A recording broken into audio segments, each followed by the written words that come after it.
Just नमस्कार आम GM law college तरफ नाटक परिचालन न्याय अपेक्षा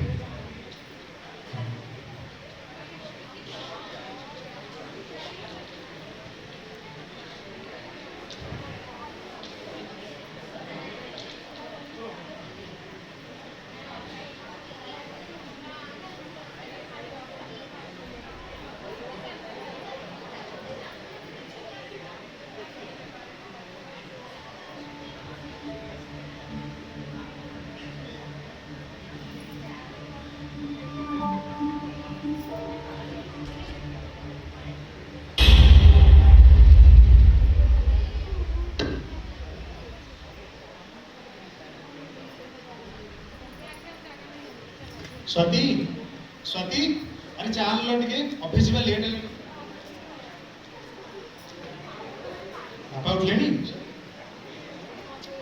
कथा पचारे उत्तर देवा ना जी जहाँ कर मो ऑफिस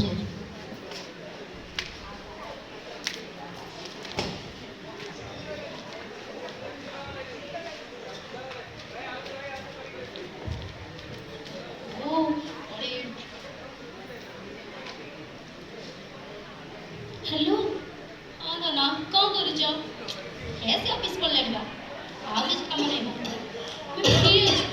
अच्छा धन तुम तो केबे नेबो कहलो एटा रोरे मते नरक रे लागलानी पानी आनो बुढ़ा हां वो बाबी अच्छा धन टिके रहइबो मो मुंडा खाउछ कथरा टिके बुझी देगी आसे हां बेबी घोड़ी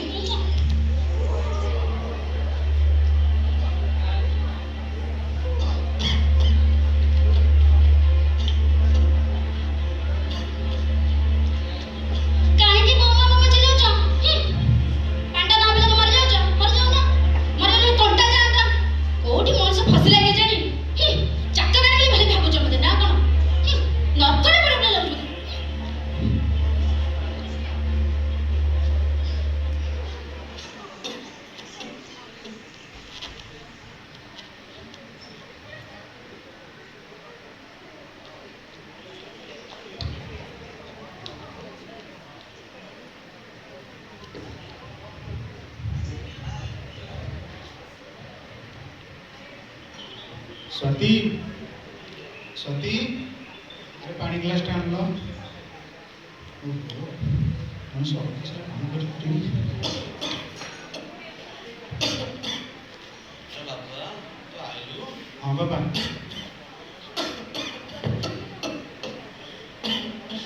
काश बढ़ी जाइए कि हाँ रे बाबा तो दिन जाक किसी खाइनी खाइना खाइली केतोले कौन पे खाइना स्वाति खाइबो कि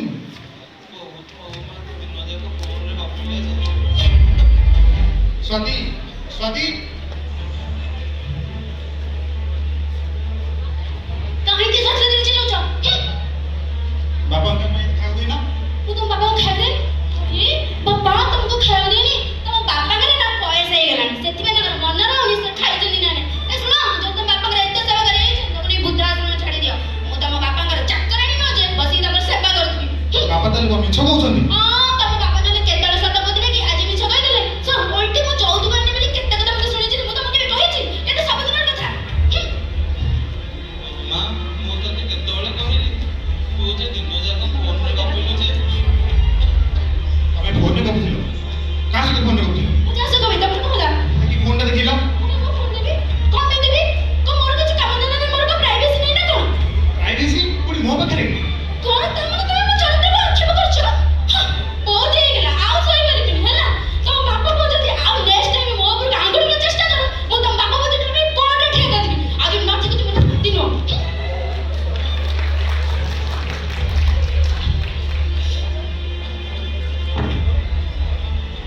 আমি তাকে যৌতুক কথাটা কହୁଥିଲ ଓହୋ ମୁଁ ତମ କଥା ଶୁଣିବି ନା ତା କଥା ଶୁଣିବି ନା ଅଫିସରେ କାମ ମଣିଷ ଘରକୁ ଆସିବ ଟିକେ ଶାନ୍ତି ପାଇବା ପାଇଁ ଘରେ ଆସିଲେ ମୁଁ ସବୁ ହେଇଗଲା କଣ କହିବ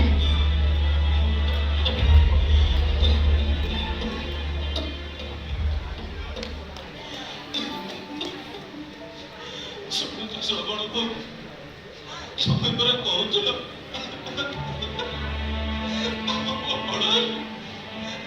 ଆମ ଯଥା ବାରେ ଟିକେ ହେଲେ ଖେଳାଖୁଳି କରୁ।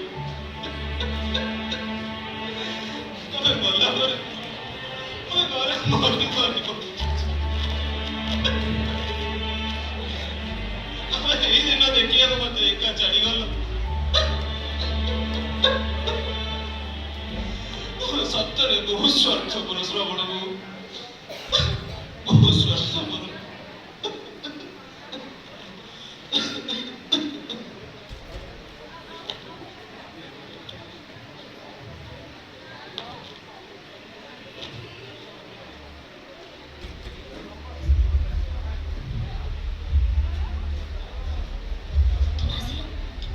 ଦେଖିକି ସେଗୁଡ଼ା ଶୋଇଛି ନା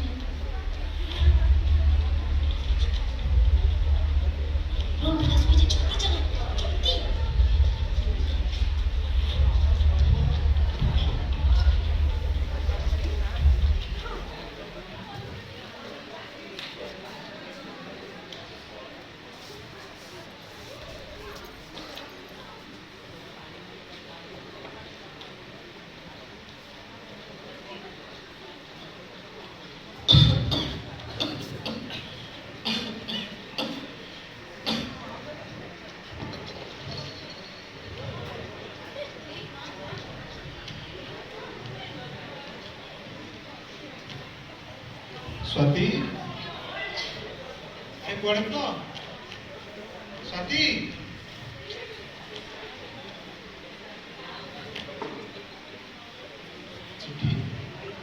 ଶୁଣ, ତୁମକୁ ବାହା ହେଲା ପରେ ତମ ସେବା ଆଉ ତମ ବାପାଙ୍କ ସେବା କରି କରି ମୋ ଜୀବନ ନର୍କ ହୋଇଯାଇଥିଲା।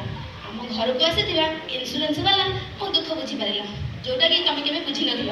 ସେଥିପାଇଁ ମୁଁ ତାଙ୍କ ସହିତ ଯାଉଛି। ଆଉ ମୋତେ ଖୋଜିବା ପାଇଁ ଚେଷ୍ଟା କରିବନି।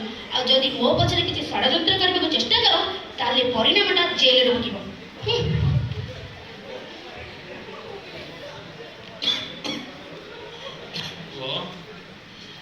ଆସୁଛି ଘରେ ତ ସ୍ତ୍ରୀ ସହିତ ଖୁସିରେ ଦାସ ବିଷ୍ଣୁ ଦାସ ରହୁଛନ୍ତି। ମୁଁ ବି ତାଙ୍କ ସହିତ ରହିଥିବି। ଆସିଲେ ମା ପାଖକୁ ବି ଚାଲିଯିବି। ଖୁସିରେ ଥାରେ ବାପା, ଖୁସିରେ। बापा बापा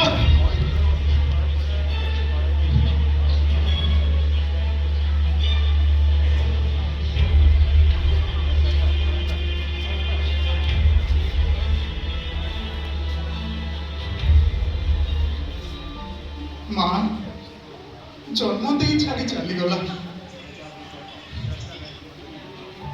बापा मो खुशी में घर छाड़ी चली गले। जहाँ को बहुत भल पाऊली मो स्त्री ता खुशी में से आउ का संगे चली गला। इतने बड़ दुनिया रे आज पूरा एक मुझे केमिति बचिबी कौन जीवी कौन करी मु बापा सती बापा कोड़े चली गले सब क्या कौन करी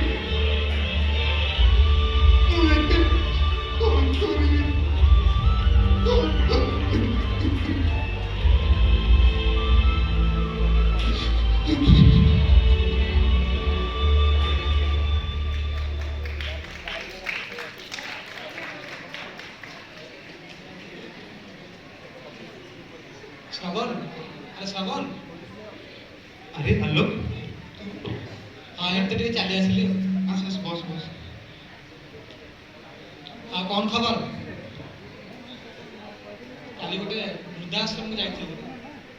हाँ मु सब किसी जानी मौसा सब किसी शुणी एत व्यस्त हबार कौन अच्छी? व्यस्त केमती हेबी तू कथा केमती कहि परछु? हाँ मु गोटे आईनजीवी हिसाब से कहूँ यह मो नीतिदिन घटना आमती पारिवारिक समस्या एका तम घर नुहे ए समाज अधिकांश घर कहानी। ताले तू एबे कह मु साधारण लोकटे कोन करि परबी? मो पई कोन आईन रे किछि बाट अछि बंचिबा को? हाँ ନିଶ୍ଚିତ ଭାବରେ ଅଛି। ଆଉ ଏବେ ନୁହଁ, ଏହା ବହୁତ ପୂର୍ବରୁ ପ୍ରାବଧାନ ଦିଆଯାଇଛି। Vishwanath Sitaram Agrawal versus Sahu Sarala Vishwanath Sitaram Agrawal 2012 all India record supreme court 2586। ଏହି କେସ୍ରେ ଦ ଅନରେବୁଲ ସୁପ୍ରିମକୋର୍ଟ ବହୁତ ସରଳ ଭାବରେ ବୁଝାଇ କହିଛନ୍ତି ଯେ କୌଣସି ପୁରୁଷ ବା ନାରୀ ନିଜର ସ୍ପାଉସ୍ ବ୍ୟତୀତ ଅନ୍ୟ କାହା ସହିତ ଖରାପ ସମ୍ପର୍କ ରଖିଥାନ୍ତି ତ ତାହାକୁ ଆଡଲ୍ଟେରୀ କୁହାଯାଏ। ଆଉ ଏହା ଡାଇଭର୍ସର ମୁଖ୍ୟ ଗ୍ରାଉଣ୍ଡସ୍ ଅଟେ। ଖାଲି ଏତିକି ନୁହେଁ, କୌଣସି ପୁରୁଷ ବା ସ୍ତ୍ରୀ ନିଜର ଏମିତି କିଛି କାର୍ଯ୍ୟ ଦେଖାଉଛନ୍ତି ବା ବ୍ୟବହାର ଦେଖାଉଛନ୍ତି ଯାହାକି ଗୋଟେ ସାଧାରଣ ବ୍ୟକ୍ତି ସହ୍ୟ କରିବା ଅସମ୍ଭବ ହୋଇପଡ଼ିବ ତ ତାହାକୁ କ୍ରୁଏଲିଟି କହନ୍ତି, ଯାହା ମଧ୍ୟ ଡାଇଭର୍ସର ଗ୍ରାଉଣ୍ଡସ୍ ଅଟେ। କିନ୍ତୁ ଦୁଃଖ ଲାଗେ ଯେ ତୁମ ଭଳି ଶିକ୍ଷିତ ଯୁବକମାନେ କେବଳ ଆଇନର ସଚେତନତାର ଅଭାବ ପାଇଁ ଭାବି ନେଇଛନ୍ତି ଯେ ନିଜେ ପୁରୁଷମାନେ ନିର୍ଯାତିତ। ତ ସେମିତି କିଛି ବି ନୁହେଁ। ଆଇନ ସମସ୍ତଙ୍କ ପାଇଁ ସମାନ ଏବଂ ଆଇନରେ ଖାଲି ଏଇଆ ନୁହେଁ, ବହୁତ କିଛି ପ୍ରାବଧାନ ଦିଆଯାଇଛି। Narendra versus K Meena 2016 All India record Supreme Court 4599। ଏ କେସ୍ରେ ସୁପ୍ରିମକୋର୍ଟ ବହୁତ ସରଳ ଭାବରେ ବୁଝାଇ କହିଛନ୍ତି ଯେ କୌଣସି ପତ୍ନୀ ଯଦି ତାଙ୍କ ପତିକି ଫୋର୍ସ କରୁଥାଏ ତାଙ୍କ ବାପା ମାଙ୍କ ଠାରୁ ଅଲଗା ହୋଇଯିବା ପାଇଁ ବା ତାଙ୍କ ବାପା ମାଙ୍କୁ ଅଲଗା କରିଦେବା ପାଇଁ, ତେବେ ତାକୁ ମଧ୍ୟ ସେ ପୁରୁଷ ଡାଇଭର୍ସ ଦେଇପାରିବ। କିନ୍ତୁ ତୁମେ ଗୋଟେ ଜାଣିଛ ତୁମେ ଅଜାଣତରେ ବହୁତ ବଡ଼ ଭୁଲ କରିଛ ବୋଲି। ଭୁଲ? ମୁଁ ପୁଣି ଭୁଲ କଲି? ଜଣେ ଶିକ୍ଷିତ ନାଗରିକ ହୋଇ, ଜଣେ ଭାରତର ନାଗରିକ ହୋଇ, ସଚ୍ଚୋଟ ନାଗରିକ ହୋଇ ତମେ କେମିତି ଭୁଲିଗଲ ଯେ ଭାରତରେ 60 ବର୍ଷର ଉର୍ଦ୍ଧ୍ୱ ବ୍ୟକ୍ତିମାନଙ୍କୁ, ସେ ବୃଦ୍ଧ ହୁଅନ୍ତୁ ବା ବୃଦ୍ଧ, ସେମାନଙ୍କୁ ବରିଷ୍ଠ ନାଗରିକର ମାନ୍ୟତା ଦିଆଯାଇଛି। Hindu maintenance and welfare of parents senior citizen act 2007 ଏଥିରେ ବହୁତ ଭାବରେ ବର୍ଣ୍ଣନା କରାଯାଇଛି କି 60 ବର୍ଷରୁ ଉର୍ଦ୍ଧ୍ୱ ବରିଷ୍ଠ ବ୍ୟକ୍ତିମାନେ ତାଙ୍କ ନିଜର ଭରଣ ପୋଷଣ ପାଇଁ ତାଙ୍କ ପିଲାମାନଙ୍କ ଠାରୁ ମେଣ୍ଟେନାନ୍ସ ନେଇପାରିବେ, ଯାହାକି 10,000 ପର୍ଯ୍ୟନ୍ତ ହୋଇପାରେ। ଭରଣ ପୋଷଣର ଖର୍ଚ୍ଚ ସେ ବ୍ୟକ୍ତିମାନେ ନେଇପାରିବେ ଯେଉଁମାନେ ନିଜର ଗୁଜୁରାଣ ମେଣ୍ଟାଇବାରେ ସକ୍ଷମ ନୁହନ୍ତି, ତାଙ୍କ ପିଲାମାନଙ୍କ ଉପରେ ନିର୍ଭରଶୀଳ। ଯଦି ତୁମେମାନେ ଭରଣ ପୋଷଣ ନ ଦେଇପାରିବ ତେବେ 5,000 ଟଙ୍କା ପର୍ଯ୍ୟନ୍ତ ଜୋରିମାନା ଏବଂ 3 ମାସ ପର୍ଯ୍ୟନ୍ତ ଦଣ୍ଡ ବ୍ୟବସ୍ଥାର ପ୍ରାବଧାନ ରହିଛି। ଆଉ ବାକି ରହିଲା ତୁମ ସ୍ୱାମୀ ସ୍ତ୍ରୀଙ୍କ ଝଗଡ଼ାର କଥା। ଆଉ ବ୍ୟସ୍ତ କାହିଁକି? ଏମିତି ସ୍ୱାମୀ ସ୍ତ୍ରୀ ଜୀବନରେ, ବୈବାହିକ ଜୀବନରେ କ'ଣ ଏମିତି ଖାଲିରେ ଖଣ୍ଡନ ହୋଇପାରିବ ନାହିଁ? କୌଣସି ରିଜନେବଲ ଗ୍ରାଉଣ୍ଡସ୍ ନଥାଇ କୌଣସି ପୁରୁଷ ବା ସ୍ତ୍ରୀ ତାଙ୍କ ବୈବାହିକ ଜୀବନକୁ ଖଣ୍ଡନ କରିପାରିବେ ନାହିଁ। କାରଣ ହିନ୍ଦୁ ମ୍ୟାରେଜ ଆକ୍ଟର 1955 section 9 restitution with conjugal rights ତାକୁ ଆଟ୍ରାକ୍ଟ କରିଥାଏ। ସେ ପୁରୁଷ ବା ସ୍ତ୍ରୀ ଏକ ନୋଟିସ୍ ମାଧ୍ୟମରେ ସେମାନଙ୍କ ପାଖକୁ ପଠାଇବେ ଏବଂ ବର୍ଷେ ମଧ୍ୟରେ ଯଦି ସେମାନେ କୋର୍ଟରେ ଯୁକ୍ତି ଉପସ୍ଥାପନ ନ କରିପାରିଲେ ତେବେ ସେ ପୁରୁଷ ବା ସ୍ତ୍ରୀ ତାକୁ ଡାଇଭର୍ସ ଦେଇପାରିବ। ହଁ ଆଜ୍ଞା, ଆଇନର ସଚେତନତା ରହୁଛି, ପ୍ରବଳ ମାତ୍ରାରେ ରହୁଛି। ସେଥିପାଇଁ ଖାଲି ଶ୍ରବଣମାଳୀ ପରିବାର ନୁହେଁ, ଏ ସମାଜର ଅଧିକାଂଶ ପରିବାର ଏମିତି ଝଗଡ଼ାର ସମ୍ମୁଖୀନ ହେଉଛନ୍ତି। ଠିକ୍ ଅଛି ଶ୍ରବଣ, ଯାହା ହେଇଛି ତୁମେ ଆଜି ତୁମ ବାପାଙ୍କୁ ଘରକୁ ଫେରାଇ ନେଇ ଆସ, ବାକି ଆଇନ ଉପରେ ଭରସା ରଖ, ଦେଖିବ ସବୁକିଛି ଠିକ୍ ହେଇଯିବ। ଧନ୍ୟବାଦ ଆଜ୍ଞା। ବଞ୍ଚିବାର ଆଶା ହରାଇ ଛାଡ଼ିଥିବା ଗୋଟେ ଲୋକକୁ ତୁ ଆଜି ପୁଣି ବଞ୍ଚିବାର ରାହା ଦେଖାଇ ଦେଇଛୁ। ମୁଁ ଆଜି ଯାଇ ବାପାଙ୍କ ଘରକୁ ଫେରାଇ ଆଣିବି। ଆଉ ମୁଁ ଅଜାଣତରେ କରିଥିବା ଭୁଲ ପାଇଁ ମୁଁ ସମସ୍ତଙ୍କୁ କ୍ଷମା ପ୍ରାର୍ଥନା କରୁଛି।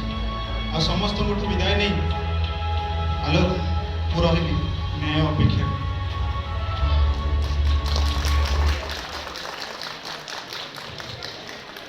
ଜୟ ଜଗନ୍ନାଥ।